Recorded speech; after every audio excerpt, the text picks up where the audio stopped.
Fail Dubai.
যদিও বিমান অবতরণ করেছে, আপনার নিজস্ব নিরাপত্তা এবং অন্যদের নিরাপত্তার জন্য বিমান সম্পূর্ণ থেমে না যাওয়া পর্যন্ত এবং সিট বেল্ট চিহ্ন বন্ধ না হওয়া পর্যন্ত অনুগ্রহ করে আপনার সিট বেল্ট বাঁধা অবস্থায় সিটে বসে থাকুন।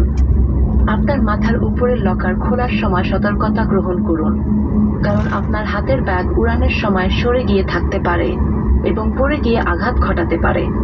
আপনি বিমান পরিত্যাগের সময় অনুগ্রহ করে নিশ্চিত করুন যে আপনি আপনার সমস্ত ব্যক্তিগত জিনিসপত্র নিয়েছেন। আপনাকে মনে করিয়ে দেওয়া হচ্ছে যে আপনি টার্মিনাল ভবনের ভিতরে না যাওয়া অবধি এবং ধূমপানের জন্য নির্দিষ্ট স্থানে না যাওয়া অবধি ধূমপান নিষিদ্ধ। যেহেতু বিমান অবতরণ করেছে এবং রানওয়ে ছেড়ে এসেছে, এখন আপনার মোবাইল ফোন ব্যবহার নিরাপদ। ফ্লাই দুবাই নির্বাচনের জন্য আপনাকে ধন্যবাদ।